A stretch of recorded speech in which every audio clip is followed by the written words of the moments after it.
بسم اللہ الرحمن الرحیم۔ السلام علیکم ناظرین، ایک دفعہ ایک صحابی نبی کریم صلی اللہ علیہ وآلہ وسلم کے پاس آئے اور کچھ امداد کے طالب ہوئے۔ اس کا واضح مطلب معاشی مجبوریوں کا حل بھی در نبوت سے ملتا تھا۔ جبھی اس نے رسالت معاب صلی اللہ علیہ وآلہ وسلم کے دروازے پر حاضری دی اور آپ نے اس کی بات کو غور سے سننے کے بعد ان سے دریافت فرمایا کہ تمہارے پاس کوئی چیز بھی ہے؟ وہ بیچارے اتنے غریب اور نادار تھے کہ جواب میں انہوں نے عرض کیا کہ میرے پاس صرف ایک ٹاٹ ہے جس کے ایک حصے کو اوڑھ لیتا ہوں اور دوسرے کو بچھاتا ہوں، اس کے سوا ایک پیالہ بھی ہے جس میں پانی پیتا ہوں۔ نبی کریم صلی اللہ علیہ وآلہ وسلم نے فرمایا کہ جاؤ اسی پیالے اور ٹاٹ کو لے آؤ۔ اس کا مطلب کسی کام کی بنیاد رکھنے کے لیے لازمی ہے کہ اس میں جس قدر ہو سکے ذاتی سرمایہ لگایا جائے تاکہ وہ کاروبار پھل پھول سکے، اب چاہے وہ سرمایہ کم ہی کیوں نہ ہو، اسی میں ہی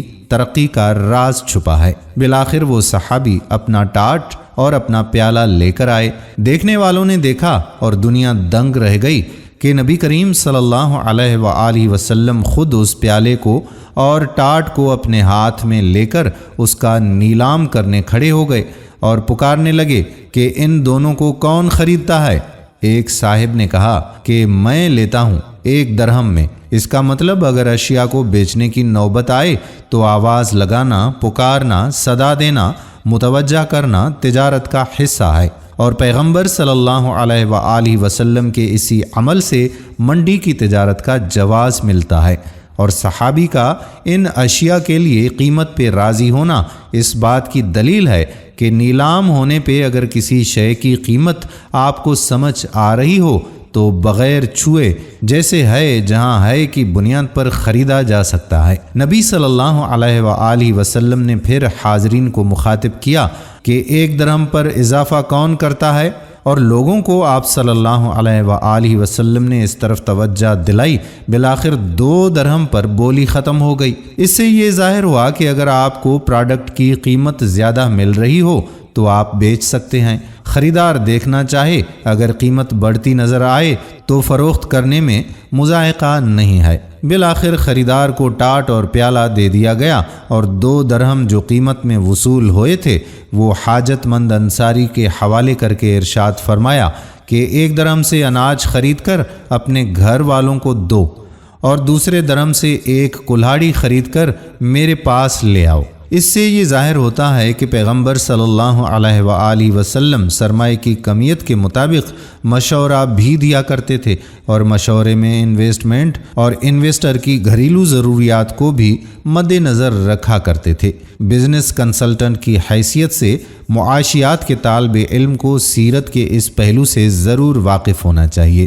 حضرت انس رضی اللہ تعالی عنہ جو اس روایت کے راوی ہیں فرماتے ہیں کہ جس وقت انصاری صحابی نے کلہاڑی لے کر نبی کریم صلی اللہ علیہ وآلہ وسلم کو دے دی تو آپ صلی اللہ علیہ وآلہ وسلم نے اپنے ہاتھ سے اس میں دستہ ڈالا۔ اس سے صاف ظاہر ہے کہ پیغمبر بزنس کی بنیاد رکھنے والے بھی ہیں۔ ان کی ذات و صفات نے نہ صرف بزنس کی طرف توجہ دلائی بلکہ اس کے لیے کاروبار بھی تجویز فرمایا، اور کاروبار کے آغاز کے لیے اپنے مبارک ہاتھوں سے بنیاد بھی رکھی اور فرمایا اس کلہاڑی کو لے جاؤ اور لکڑیاں کاٹ کاٹ کر لاؤ اور اس کو بیچو، اور 15 روز کے بعد پھر آ کر مجھ سے ملنا۔ وہ چلے گئے اور 15 دن بعد جب خدمت مبارک میں حاضر ہوئے تو نبی کریم صلی اللہ علیہ وآلہ وسلم سے کہہ رہے تھے کہ ان 15 دنوں میں 10 درہم آمدنی ہوئی، جس میں سے چند درہم کے تو کپڑے خریدے اور چند درہم کا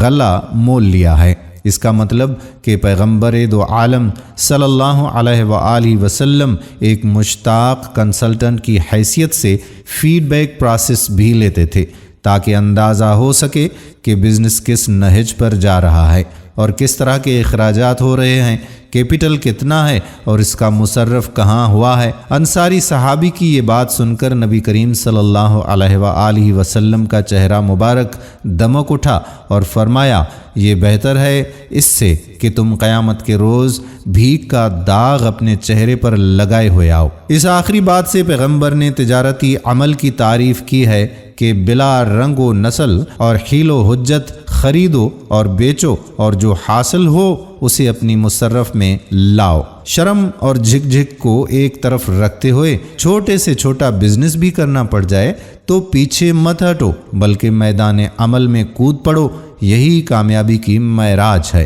دوستو، ہم امید کرتے ہیں کہ ہماری آج کی ویڈیو آپ کو ضرور پسند آئی ہوگی اور اپنے دوستوں کے ساتھ اس ویڈیو کو شیئر بھی کریں گے۔ آنے والی ویڈیو تک اپنے میزبان قادر بخش کلہوڑو کو اجازت دیجیے۔ اللہ حافظ۔